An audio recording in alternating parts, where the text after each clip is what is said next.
प्यारे मित्रों, दो बातें मैंने पूछी थी। एक तो जीसस के बारे में और दूसरा आपके ध्यान के अनुभव के बारे में। तो पहली बात, आप ये भी सोच सकते हैं कि हम आपसे क्यों पूछते रहते हैं। भाई, आप हमसे प्रश्न पूछते हैं, हम भी आपसे पूछते रहते हैं। ये पूछने का कारण होता है कि एक उत्सव है, एक इंटरेक्शन होना चाहिए हमारे आपके बीच में।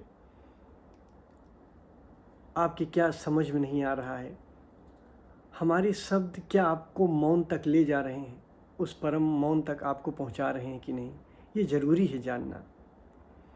आप मौन तक पहुंच पा रहे हैं कि नहीं।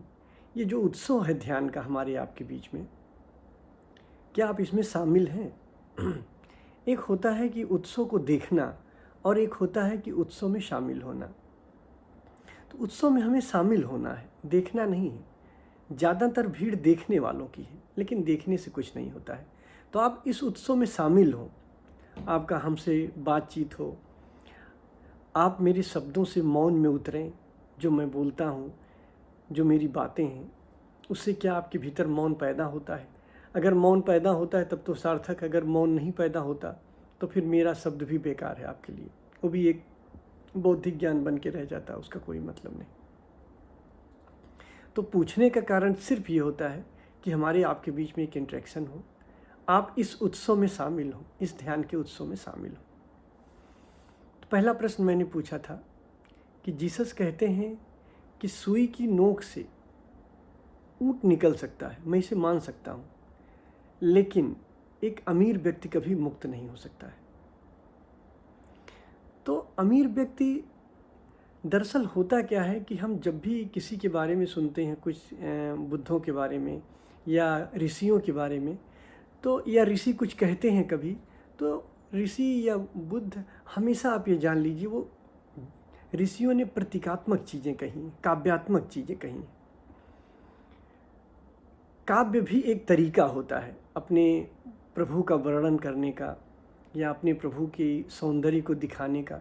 जैसे उदाहरण के लिए आपने सुना होगा कि कवि लोग कहते हैं, कवियों का वर्णन आपने सुना होगा कि किसी का उन्होंने अगर वर्णन किया तो कहते हैं कि उसका चेहरा चाँद है। तो चाँद नहीं हो सकता है, चाँद जैसा हो सकता है। अगर किसी का चेहरा चाँद हो जाए तो बड़ा कुरूप हो जाएगा, क्योंकि चाँद में दाग होता है, चेहरा बहुत ख़राब लगेगा। तो चेहरा चाँद नहीं हो जाता है। चाँद सौंदर्य का प्रतीक है। या आपने देखा है कि भगवान कृष्ण का विराट रूप आपने देखा है कि कृष्ण राम भी हैं, वहीं रावण भी कृष्ण है, कृष्ण भी कृष्ण है, अर्जुन भी हैं। आप देखो कि जन्म मृत्यु सारी चीज़ें कृष्ण में एक साथ दिखाई दे रही हैं। तो उस चैतन्य की बात की जा रही है, उस कॉन्शियसनेस की बात करी जा रही है, जहाँ से रजोगुण पैदा होता है, जहाँ से तमोगुण पैदा होता है, जहाँ से सतोगुण पैदा होता है। वही ऊर्जा है जहाँ से राक्षस भी पैदा हो रहे हैं, जहाँ से राम भी पैदा हो रहे हैं, जहाँ से कृष्ण भी पैदा हो रहे हैं। चैतन्य एक है। तो वो दिखाने का तरीका होता है, दर्शाने का तरीका होता है कि उस एक से सारी चीज़ें पैदा हो रही हैं। आपने देखा है, भगवान शिव को देखा है कि भगवान के शिव पे जटा पे देखिए चंद्रमा जी हैं, चंद्रमौल भी कहते हैं भगवान शिव को, और सांप को धारण किए हुए हैं गले में, और गंगा निकल रही है। अगर किसी व्यक्ति के में ऐसी चीज़ें होने लगे तो बड़ी मुश्किल हो जाएगी, उसको उठना बैठना चलना जीना दूभर हो जाएगा। आप कल्पना करो अगर ऐसी घटना हो जाए, इस तरह से होने लगे। लेकिन ये प्रतीकात्मक चीज़ें होती हैं, काव्यात्मक चीज़ें होती हैं कि ऐसे ऐसे निकल रहा है, चाँद, चंद्रमौल हैं, गंगा धारण किए हुए हैं, गंगा जटा से निकल रही हैं, और भुजंग धारण किए हुए हैं। वो कॉन्शियसनेस, वो जो चैतन्य है, उसी को दिखाने की प्रक्रिया है। उसी के भीतर ये सारी चीज़ें हैं। उसी कॉन्शियसनेस में चाँद भी है, सूरज भी है, सर्प भी हैं, सारे सभी सब कुछ उसी में मौजूद है। उस कॉन्शियसनेस की वर्णन करी जा रही। या आपने भगवान विष्णु का चतुर्भुज रूप सुना होगा। चतुर्भुज रूप क्या है? दो भुजा बाहर संसार की तरफ है और दो भुजा अध्यात्म की तरफ है, परमात्मा की तरफ।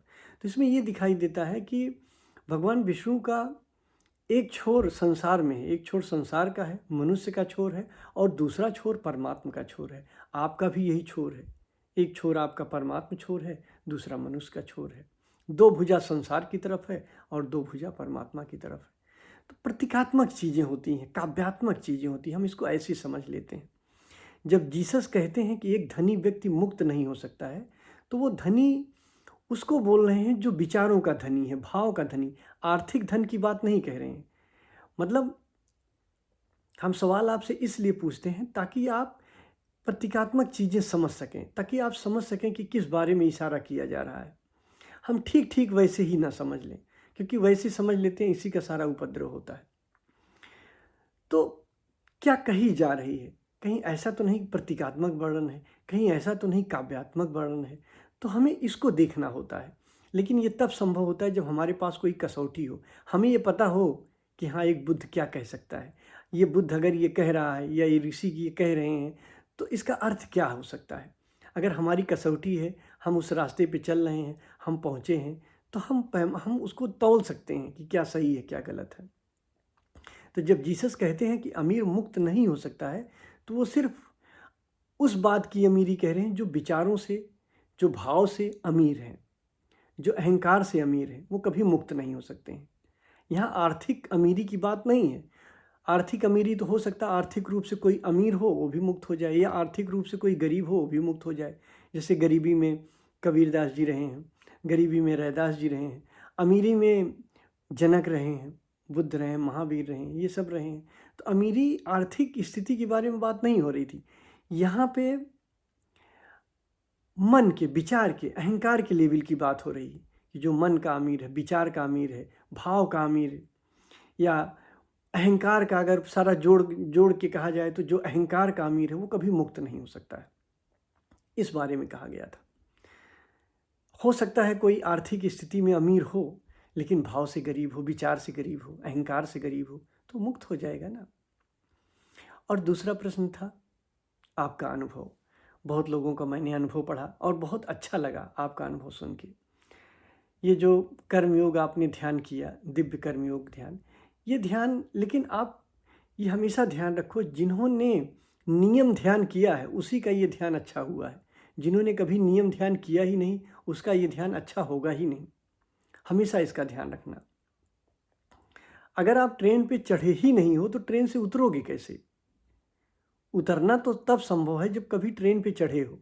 बहुत से लोग सोचते हैं, बहुत से लोगों ने जीवन में कभी कुछ किया ही नहीं, ध्यान ही नहीं किया। जब ध्यान ही नहीं किया और वैसी बात कभी अष्टावक्र की सुन लेते हैं या कृष्ण मूर्ति की सुन लेते हैं कि कुछ करना ही नहीं, तो खुश हो जाते हैं कि मैं तो कुछ कर ही नहीं रहा हूँ।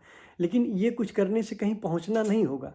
ऐसा नहीं कि आप कुछ नहीं कर रहे हो तो कहीं पहुँच गए हो, फिर आप कहीं पहुँचे नहीं हो, आपकी यात्रा ही नहीं हुई, आप ट्रेन पे बैठे ही नहीं, तो उतरने की बात क्या है। जैसे आपको कहीं पहुंचने के लिए ट्रेन पे बैठना होता है और फिर ट्रेन से उतरना होता है। आप कहो कि अगर ये कहा जाए कि बैठना है और उतरना है, आप कहो कि ये तो बहुत अच्छा है, मैं तो उतरा हुआ हूँ। उतरे हुए हो, आप बैठे ही नहीं तो उतरे हुए क्या हो, आप कहीं पहुँचे ही नहीं हो अभी।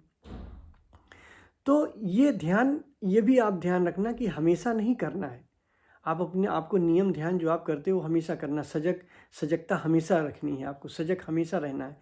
लेकिन ये कभी कभार करना है, और ये उनके लिए है जो हमेशा नियम ध्यान करते हैं, दिन में सजगता बनाए रखते हैं। वो करेंगे तो उनको फ़ायदा होगा, क्योंकि एक नेक्स्ट लेवल का ये पैसिव फेज है। और ये सच है कि जब भी कभी आप मुक्त होगे तो पैसिव फेज में आप बैठे रहोगे, अचानक देखोगे आप पैसिव फेज में हो, आप मुक्त हुए, मतलब आपको कुछ करना ही नहीं पड़ा। ध्यान रखना, मुक्ति के लिए कुछ करना ही नहीं होता। जब भी कभी मुक्ति होती है वो पैसिव फेज में होती है, लेकिन एक्टिव फेज बहुत ज़रूरी है। एक्टिव फेज कि हमें करना है। पहले एक्टिव फेज से हमारा होश बढ़ता है, हमारी कॉन्शियसनेस बढ़ती है, हमारी सजगता बढ़ती है। फिर एक दिन ऐसा आता है कि वो स्प्रिंग जैसी हो जाती है, जैसे स्प्रिंग को आप खींचो फिर एक दिन वापस नहीं आता है, बस ऐसे ही हो जाता। होश का वो मिनिमम थ्रेशोल्ड लेवल जब आप पा लेते हो, जहाँ से आपका होश आता नहीं, उसी दिन आप पैसिव फेज में पूरी तरीके से हो जाओ, कोई दिक्कत नहीं। लेकिन पहले वहाँ तक पहुँचो। और ये मज़ेदार बात ये है कि ये ध्यान आप छोड़ भी नहीं सकते हो, क्योंकि जब आप होश आपको जब पकड़ने लग जाता है तब आप नहीं छोड़ सकते हो। तब तो आप कहीं बैठे रहोगे, मज़े में आप ध्यान में चले जाओगे, आप होश में चले जाओगे। आप बैठे हो, अचानक आपको ध्यान लग जाएगा, तो ये बड़ा अच्छा होता है। लेकिन इसके लिए आपको ध्यान करना पड़ता है। पहले करना पड़ता है फिर छोड़ने वाला होता है। इसीलिए मैंने ज़्यादातर अपनी सभी ध्यान में एक्टिव और पैसिव फेज दोनों रखे हैं, क्योंकि एक्टिव फेज में ध्यान करना है, पैसिव फेज में छोड़ देना है। छोड़ दिया सब खत्म। लेकिन अंत में मुक्ति तो पैसिव फेज में ही होती है। लेकिन जब छोड़ दिया तो आप ऐसा ना सोचो कि छोड़ना है तो अभी छोड़ दो, करो ही मत। करोगे तभी तो छोड़ोगे। तो पहले करना है फिर छोड़ना है, पहले क्रिया फिर अक्रिया योग, तो दोनों ही जरूरी है। क्योंकि अगर आपको सजगता नहीं पैदा होगी, आपकी कॉन्शियसनेस नहीं पैदा हुई, तो ये संभव नहीं है कि आप छोड़ दिए और एकदम से हो गया। तो शायद आप मेरी बात समझे हों। और बाकी आप लोगों ने जो लिखा, आप लोगों ने जो उत्तर दिया, बहुत अच्छा लगा। सभी लोगों ने, ज़्यादातर जो लोग ध्यान कर रहे हैं, जो इन्वॉल्व हैं, उन्होंने उत्तर दिया। और बस मेरा आपसे इंटरेक्शन का ही एक रहता है कि आपसे बातचीत होता। अगर जीवंत सद्गुरु मौजूद है, मेरी मौजूदगी है, आप हो, आप ध्यान कर रहे हो, तो ये उत्सव में शामिल रहना है। क्योंकि मैंने पहले भी बताया, मुझे ज़्यादा भीड़ की ज़रूरत नहीं। कुछ ऐसे हैं पात्र या हीरे कह लो, ऐसे डायमंड व्यक्ति हैं जिनको मैं खोज रहा हूँ। शायद कुछ ऐसे लोग हैं, वो खोज पूरी हो जाएगी, बात खत्म हो जाएगी। कुछ ऐसे पात्र हैं जिनको मैं खोज रहा हूँ, जो उसके परम चैतन्य पूर्णता, उसकी पात्रता तो पूरी तरह नहीं हासिल हो सकती है, लेकिन हाँ इतना पात्र है कि वो परमात्मा अपनी करुणा कर सकता है आप पे। ये बहुत ज़रूरी है। तो कुछ ऐसे पात्र, जो चंद पात्र हैं, कुछ गिने चुने लोग हैं, उन्हीं की मैं तलाश कर रहा हूँ। और धीरे धीरे वो पूरा भी हो रहा है। क्योंकि कहते नहीं है कि अगर हमें कुछ मिला है तो उसको बोना भी ज़रूरी है। अगर हमने काटा है तो बोना भी ज़रूरी है। तो जो पाया है वो देने की कोशिश कर रहा हूँ। और सच में जिनकी यात्रा लगभग पूरी है, जो इसके पात्र हैं कि वो परम तत्व तक पहुँचे, परमात्मा के राज्य में प्रवेश करें, उनके लिए मैं काम कर रहा हूँ और करता रहूँगा।